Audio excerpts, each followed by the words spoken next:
के लिए पूरे हिंदुस्तान की तमाम दरगाहें गरीब नवाज के गुलाम हैं। तमाम हिंदुस्तान की दरगाहें नहीं बल्कि पूरी दुनिया में जो अकीदत रखने वाले पूरी दुनिया के लोग इस वक्त गरीब नवाज की तरफ देख रहे हैं और पूरी दुनिया की तमाम दरगाहें अजमेर शरीफ के साथ हैं और तमाम मसालिक अजमेर शरीफ के साथ हैं।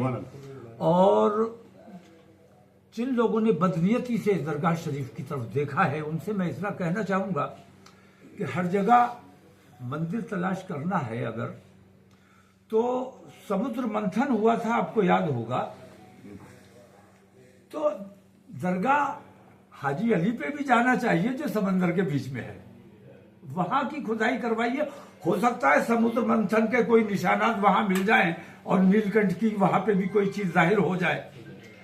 इस किस्म की जो चीजें चल रही हैं ये हमारे देश के लिए बहुत घातक है। बहुत शुक्रिया आप लोगों का, थैंक यू।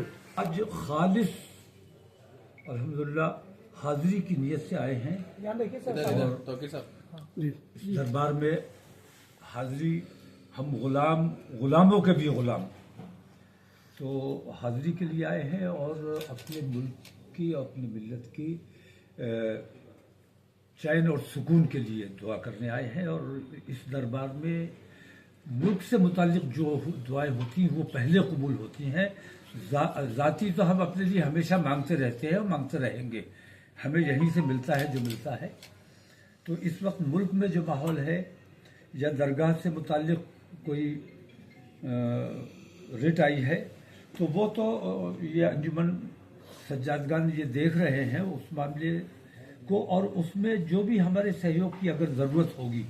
वैसे गरीब नवाज की सरपरस्ती है और मैं ये समझता हूँ हजरत वो बम जो पूरे हिंदुस्तान में घूम रहा था, आपको याद होगा, जब दरगाह तक आया वो बम गायब हो गया। अब ये जो खुदाई का मामला पूरे हिंदुस्तान में चल रहा है, मुझे लगता है अब ये खुदाई वाले जो कम्युनल हार्मनी को बर्बाद करना चाहते हैं वो अब यहाँ दरगाह शरीफ तक आए हैं। तो मुझे लगता है कि गरीब नवाज की करामत जरूर जाहिर होगी और ये खुदाई के सिलसिले भी बंद होंगे इंशाअल्लाह। तो हार्मनी कायम रहनी चाहिए, हमारे मुल्क में अमन कायम रहना चाहिए। जो लोग इसको मतलब मुस्लिम दुश्मनी में अगर ये काम कर रहे हैं तो वो उन्हें अपने गौर करना चाहिए कि ये मुल्क के लिए नुकसानदेह है। अपने मुल्क को नुकसान इस वजह से मत पहुंचाओ कि मुसलमानों को नुकसान पहुंचाना है। दादा जी, अभी आपने बोला खुदाई वाली बात बोली आपने, ऐसे भारत में कहाँ ऐसा हो चुका जो आप बात कर रहे हैं कि कहाँ हो रहा है, इस वक्त उस तफसील में जाने की जरूरत नहीं है। कुछ गैर कानूनी कुछ काम हो रहे हैं और वो इसलिए नहीं है कि उन्हें खुदाई असल में करवाना है। असल में वो जो मुल्क में कम्युनल हार्मनी है उसको तोड़ना चाहते हैं, उनका असल मकसद ये है।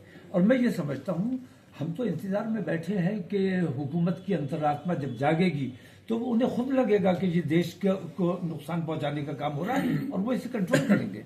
तो माननीय न्यायालय के जो भी फैसले अभी तक आए हैं और जो आएंगे उस पर यकीन है और उस पर उसको एक्सेप्ट करेंगे। प्लेसेस ऑफ वर्शिप एक्ट की मौजूदगी में जितनी भी याचिकाएं अदालतों में स्वीकार की जा रही हैं वो तमाम की तमाम गैर कानूनी हैं।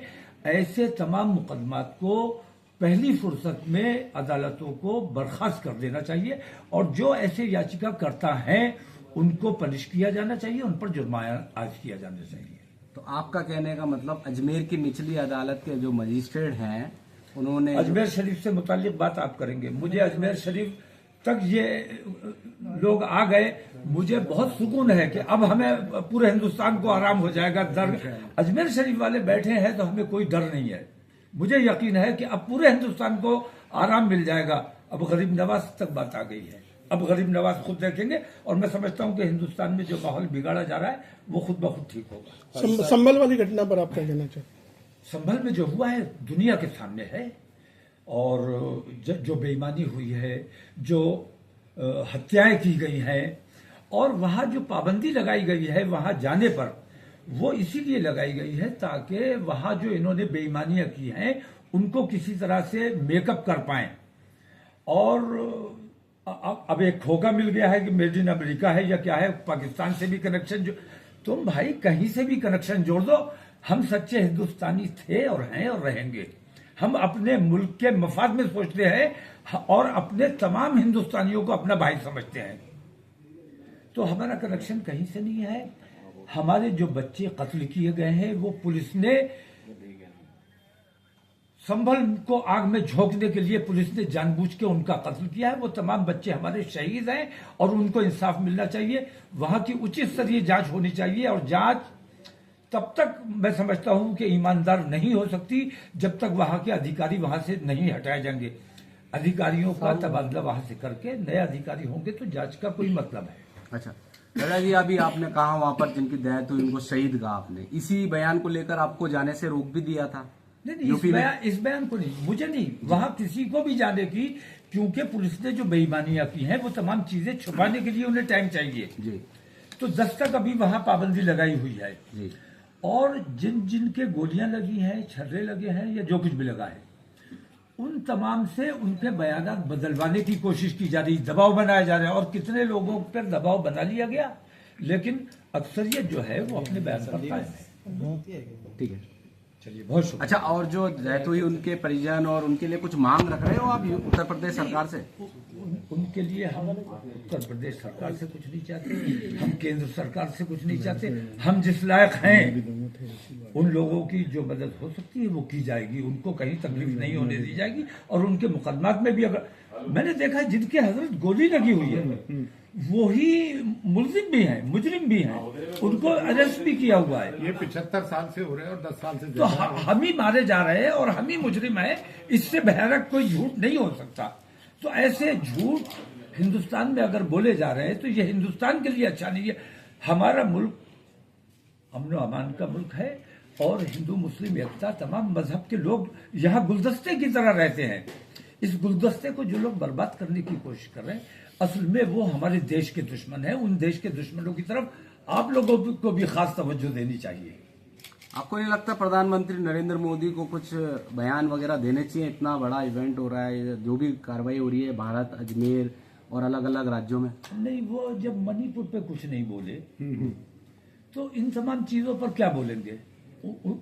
फिरका परस्ती फैलनी चाहिए और अंग्रेजों वाली पॉलिसी के बांटो और राज करो, उसी पॉलिसी पर आज की हुकूमत काम कर रही है और ये मैं समझता हूँ हमारे देश के लिए बहुत घातक है। वो इस बात को महसूस नहीं, मुझे यकीन है कि इनकी अंतरात्मा जरूर जागेगी अगर मरी नहीं है।